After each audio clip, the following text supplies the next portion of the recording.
Halo guys, selamat sore waktunya Turki dan selamat malam waktu Indonesia. Ketemu lagi nih dengan channel YouTube aku Nova Erdem Aiden.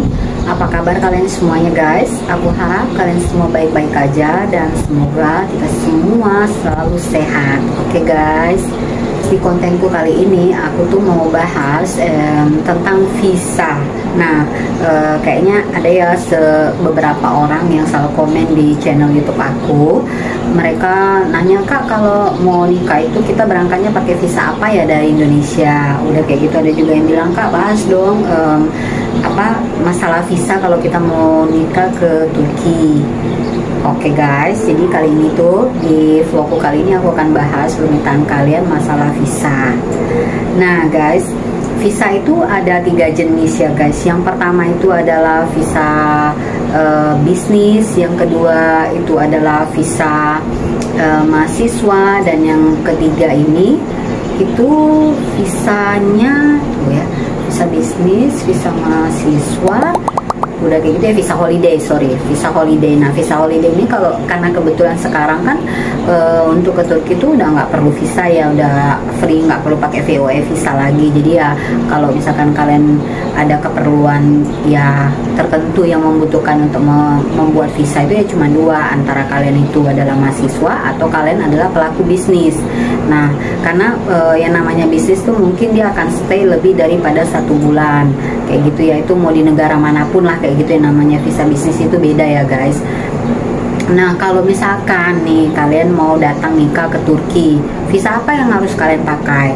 Di salah satu komen di channel YouTube aku ada yang bilang, katanya temennya bilang visa untuk nikah. Visa untuk nikah tuh nggak ada ya guys. Adanya itu ya visa bisnis, visa mahasiswa, sama ya visa holiday gitu loh. Jadi kalau kayak kalian mau datang ke sini untuk tujuannya untuk nikah, ya just datang aja, bawa dokumen yang dibutuhkan seperti yang ada di vlog-vlog aku sebelumnya. Dokumen apa aja ya, itu dari yang 1 sampai N5, dan juga kakak, KTP kayak gitu, akte cerai kalau kalian janda atau duda ya, seperti itu. Visa itu yang nggak dibutuhkan, cuman sebelumnya itu ya kan, kalau sebelumnya itu kan datang kita masih pakai visa VOE. Nah, visa VOE itu yang digunakan untuk kayak kita bikin ikame juga gitu. Tapi kayak sekarang misalkan kalian mau nikah di Turki, yang dibutuhkan untuk bikin ikame itu adalah bukti kedatangan kalian ya, berupa cop paspor kayak gitu. Cuman untuk tiketnya, nah tiketnya ini kalian nggak bisa datang dengan tiket sekali jalan. Kemarin aku udah sempat nanya juga ke KJRI yang ada di Istanbul, Pak, gimana kalau misalkan orang ini datang mau nikah di Turki, apakah dia itu harus pakai visa PP atau cukup sekali jalan aja? Karena kan dia itu mau nikah doang gitu ya, bukan yang dia tuh hanya mau jalan-jalan gitu ya. Terus jawabannya dari KJRI itu, mulai sekarang itu diwajibkan untuk membeli tiket PP. Nah, kenapa alasannya seperti itu? Suatu kebijakan juga karena terlalu banyaknya orang yang datang ke sini, dan mereka itu kayak holiday, bilangnya holiday tapi mereka kerja, dan akhirnya ketangkap nggak ada visa kerja. Itu salah satu faktornya juga. Udah kayak gitu. Yang faktor kedua, seandainya nih kalian datang gitu kan, bilangnya mau nikah, ini seandainya ya, kita nggak minta-minta untuk sesuatu hal yang buruk terjadi ya, tapi ini kita mengantisipasi sebelum hal itu terjadi gitu loh. Seandainya, karena memang sebelumnya udah terjadi ya, itu sebenarnya udah di grup juga ada di share ya kayak gitu. Dia nih datang mau nikah dan akhirnya cowoknya nolak dia gitu, nggak jadilah nikah gitu loh. Sementara tiketnya itu nggak ada, dia hanya beli tiket sekali jalan kayak gitu. Ini sebelum yang aku nggak tahu kenapa juga dia bisa lolos gitu ya, tapi mungkin ya kadang-kadang juga petugasnya, atau dia mungkin beli tiket yang tiket cancel gitu ya, jadi kan nggak bisa dipakai ya tiket untuk baliknya, hanya untuk tiket perginya aja yang dia bayarkan. Jadi dia mau pulang pun uang nggak ada, dia tiketnya juga nggak ada. Jadi mengantisipasi juga hal yang seperti ini gitu. Kita jangan sampai kejadian yang buruk ini terjadi, kalian nggak punya tiket. Nah, jawaban dari KJRI juga memang ya itu masuk akal ya menurut aku, karena memang udah banyak banget kejadian kayak gitu guys.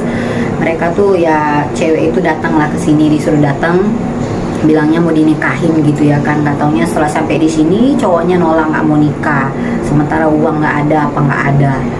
Nah, jadi ya wajib banget sekarang, even pun kalian mau nikah, tujuannya mau nikah, kalian harus beli tiket itu PP ya guys. Jadi ya untuk diinformasi sebelumnya aku ada balas komen itu, oke Kak nggak apa-apa untuk sekali jalan, yang penting kalian bisa nunjukin dokumen pendukung yang kalian mau nikah dan juga undangan dari si calon suami. Tapi ya untuk yang udah Oktober ya nih ya, untuk yang pertanggal 1 Oktober ini udah nggak bisa lagi, jadi kalian wajib beli tiket PP.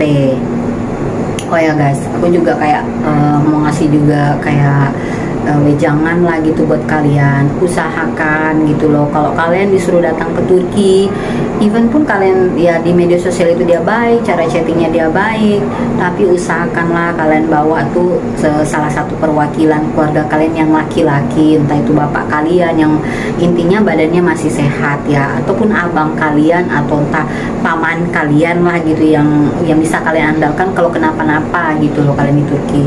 Karena udah banyak banget gitu ya guys kejadian dari aku sebelum menikah nih ya, aku udah bukan mendengar lagi rumor itu, karena memang kebetulan aku pernah nganterin temenku di KJRI yang ada di Ankara ya, Ankara atau di mana sih? Iya Ankara sih kalau nggak salah aku ya. Jadi di sana tuh banyak banget ibu-ibu orang Indonesia gitu ya, ampun, yang aku bilang usianya udah 40-an, 40 lebih kayak gitu, dan mereka itu rata-rata korban-korban ya tipuan janji manis gitu loh, udah disuruh datang ya nggak dinikahin, udah gitu yang bodohnya lagi guys, maaf ya kalau menurut aku ini bodoh gitu loh, lu disuruh datang terus itu tiket tuh bayar sendiri, ngapain gitu ya kan, udah kamu yang disuruh datang, kamu tuh perempuan disuruh datang ke negara orang untuk dinikahin, terus kamu biayanya bayar sendiri, yang ngapain gitu loh. Dari situ aja kita kan udah bisa ngelihat kalau laki-laki itu nggak tanggung jawab ya kan. Kalau dia laki-laki yang tanggung jawab, even pun dia harus ngutang ke bank atau ngutang kemana, ya usahakanlah tiket itu dia yang bayar. Dan yang kedua, even pun lah dia bayarin tiket, bawalah perwakilan salah satu anggota keluarga kalian. Jadi kalau misalkan kayak kenapa-napa, kalian juga enggak yang miris-miris amat gitu loh. Ada orang lain yang bantuin yang sekiranya kalian kenal. Salah satu contoh lah yang pernah di-share di grup ya, ini anak perempuan gitu, mungkin dia kayaknya masih muda kalau menurut aku, mungkin umur 25-an gitu ya.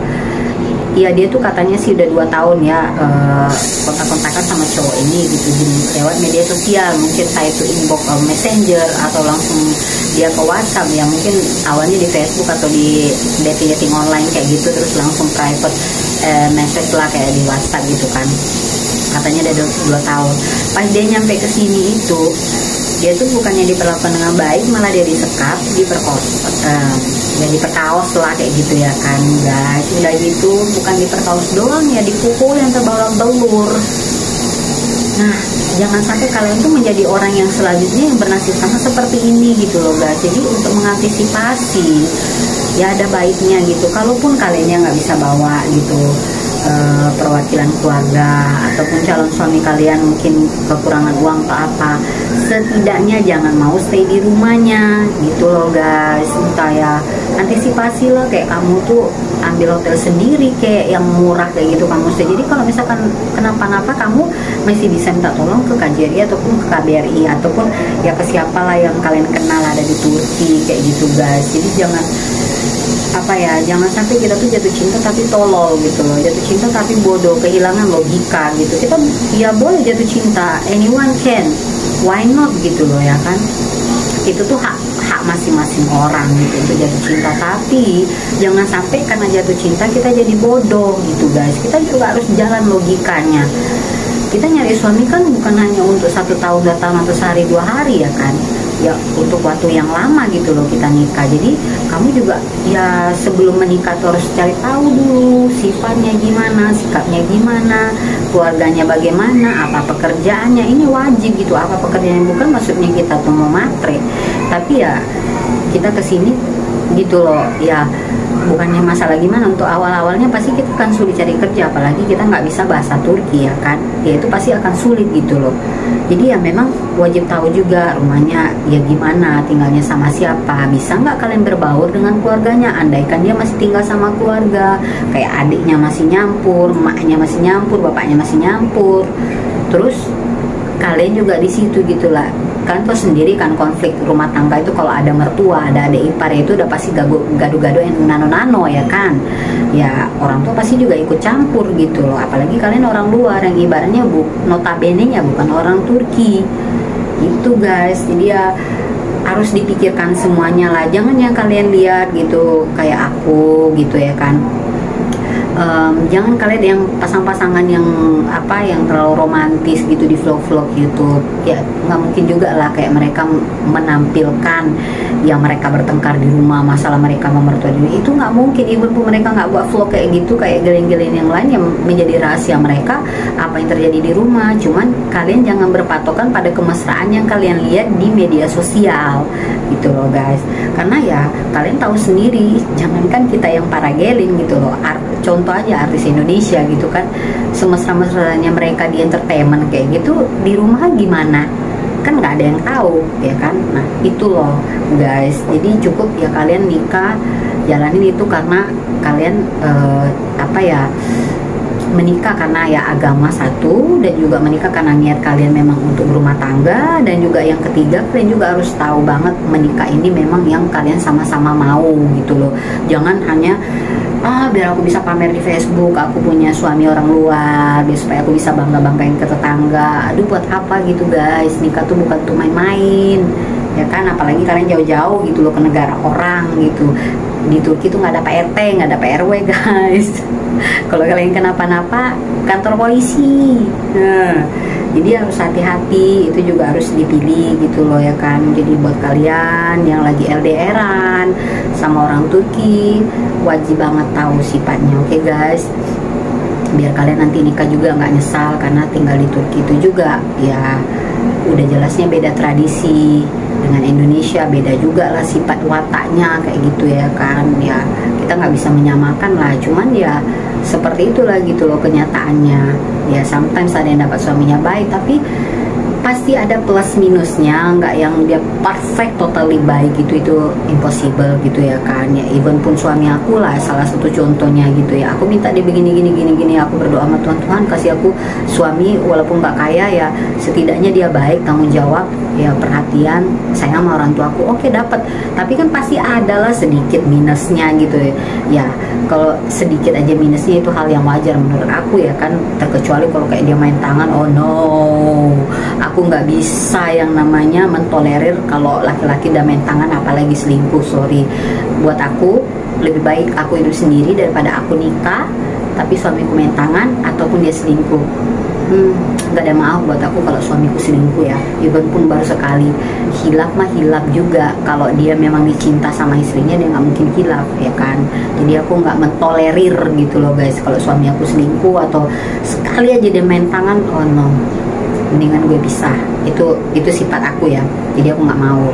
So guys, buat kalian semoga informasi aku ini bisa berguna buat kalian. Jadi jangan tanya-tanya lagi visa apa ya kak kalau kita mau datang ke Turki buat nikah. Gak perlu visa apa-apa, kalian just datang, beli tiket PP, bawa dokumen yang dibutuhkan. Awas loh, jangan sampai nggak dibawa ya, ntar kalian disuruh pulang lagi, nggak bisa nikah resmi kalian di sini. Jangan nikah siri ya guys, itu nggak terjamin. Nikah siri itu nggak ada perlindungan hukum guys, nggak bisa kalian buat ikamet juga. Oke guys, semoga kalian paham, dan semoga kalian yang udah LDR lama, semoga segera disegerakan kalian nikah. Oke guys, cukup sekian vlogku kali ini. Dan jika kalian punya pengalaman tentang bagaimana kalian mau berangkat, atau kalian mau minta kalau kalian mau tanya, kalian boleh tulis di kolom komentar ya di bawah ini.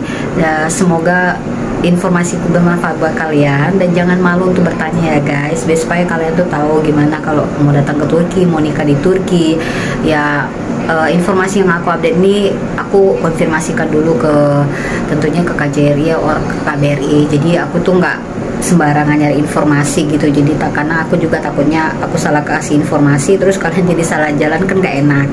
Oke guys, jadi ya sampai di sini dulu. Nanti aku akan bikin video vlog yang lainnya. Kalian boleh tulis di kolom komentar kalian mau video yang seperti apa dan mau nanya tentang apa. Oke guys, terima kasih buat kalian yang selalu support channel YouTube aku, dan bagi kalian yang baru bergabung, selamat bergabung, dan jangan lupa selalu subscribe, support channel YouTube aku.